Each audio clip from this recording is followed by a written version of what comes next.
Selamat sore para rekan duta film dimanapun Anda berada. Rahayu, salam budaya, salam Nusantara.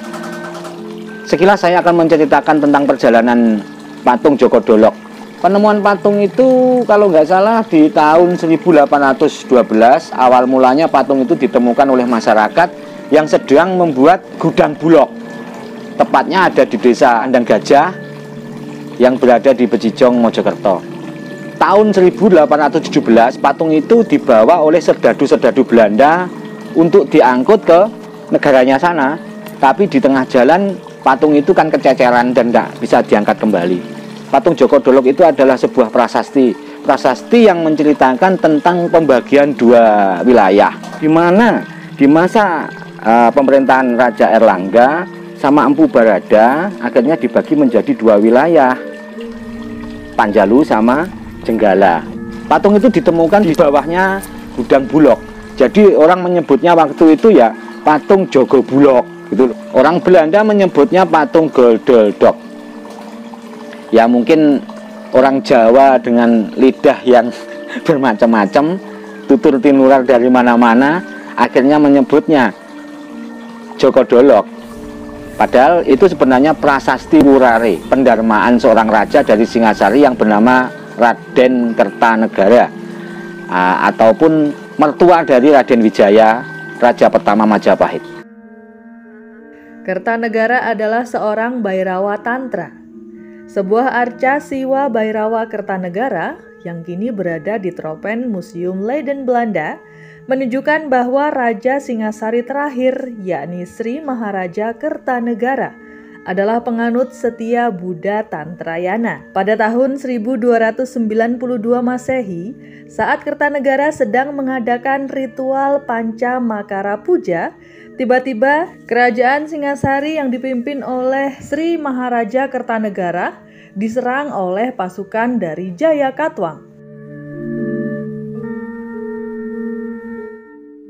Pada bagian selanjutnya disebutkan bahwa kematian Kertanegara terjadi di tempat minum tuak dalam acara ritual Panca Makara.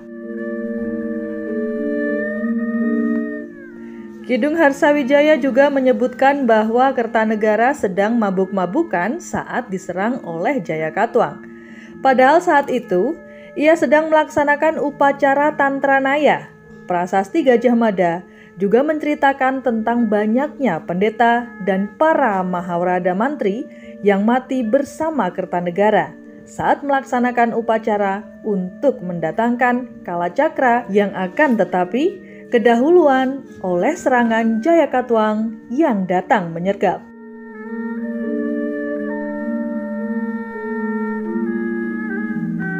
Lapik Arca Aksobia atau yang lebih dikenal sebagai Joko Dolok di Surabaya menceritakan tentang penobatan Kertanegara sebagai Jina atau Dhyani Buddha.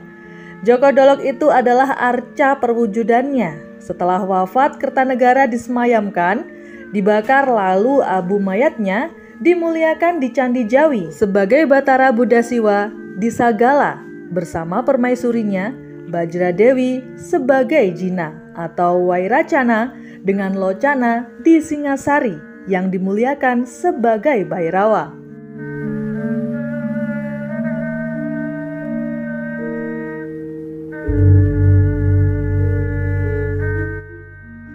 Dari situs Purbakala dapat diketahui terdapat 3 peninggalan, yakni Bhairawa Heruka, Bhairawa Kalacakra, dan Bhairawa Bima. Sedangkan Sri Maharaja Kertanegara adalah penganut Bhairawa Kalacakra untuk mengimbangi kekuatan Kaisar Kublai Khan di Cina yang menganut Bhairawa Heruka.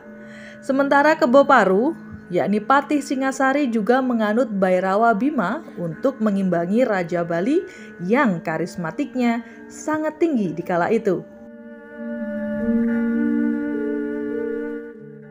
Kertanegara sengaja mempersiapkan diri secara fisik dan spiritual untuk menghadapi Kublai Khan dengan ilmu Tantrayana juga.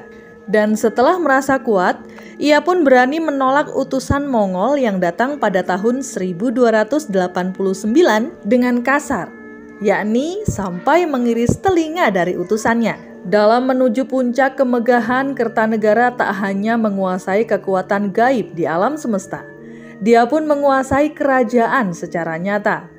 Jadi tak heran saat Jayakatwang dari Kediri menyerang Kertanegara dan berhasil menduduki Singasari, yang paling penting tidak hanya membunuh sang raja, namun juga menghancurkan kekebalan magis di dalam kerajaan itu sendiri.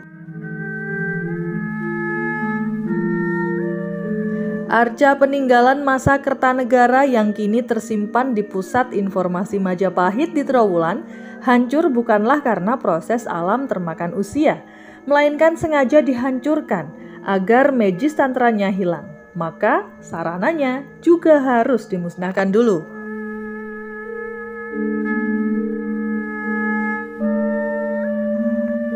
Lain halnya dengan Arca Djoko Dolok yang ada di Jalan Taman Apsari, Surabaya.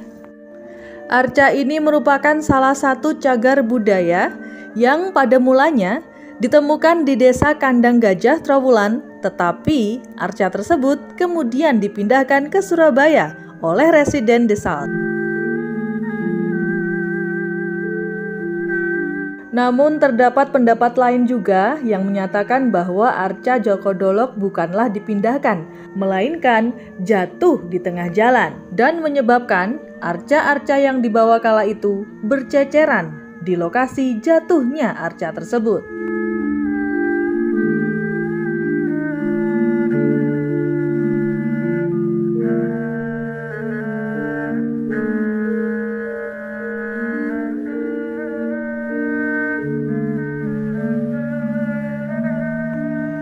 Sedangkan versi yang lain menyebutkan bahwa Arca Djoko Dolok bukan berasal dari Desa Kandang Gajah, Trowulan, melainkan berasal dari Candi Jawi.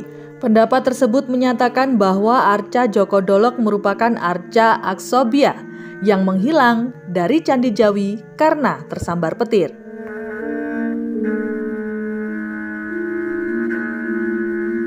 Arca Djoko Dolok merupakan peninggalan dari Kerajaan Singosari dan merupakan perwujudan dari raja terakhir Kerajaan Singosari, yakni Raja Kertanegara.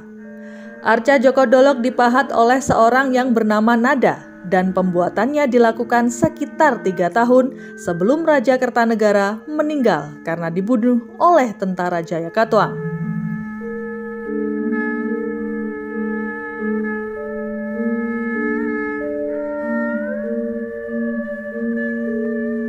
Arca Djoko Dolok memiliki panjang 166 cm, lebar 138 cm, serta tebal 105 cm.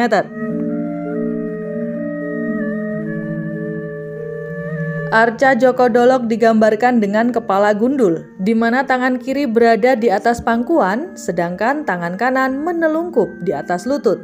Keadaan ini disebut dengan sikap bumi Sparsa Mudra, yang melambangkan memanggil bumi sebagai saksi.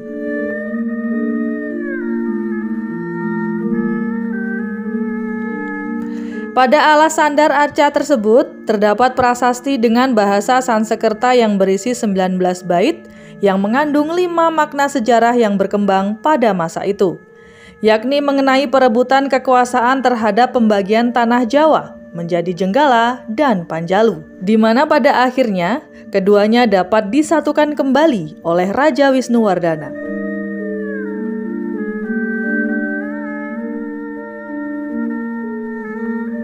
Prasasti pada arca tersebut bertuliskan angka 1211 atau 1289 Masehi, yang mana tahun tersebut merupakan tahun dibuatnya Arca Djoko Dolok.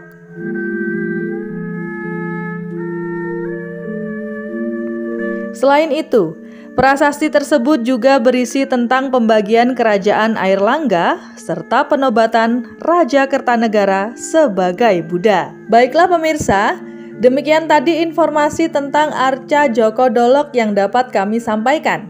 Semoga bermanfaat. Salam budaya, Rahayu.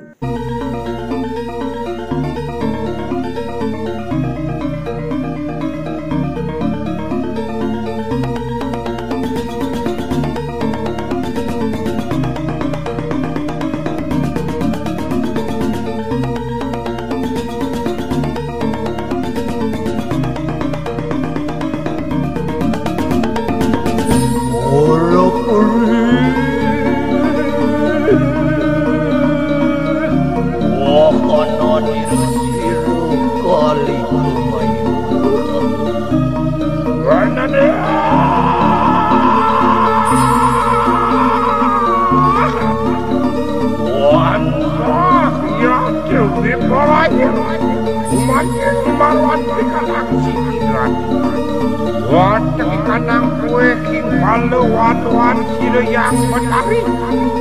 Berede, uri lampah.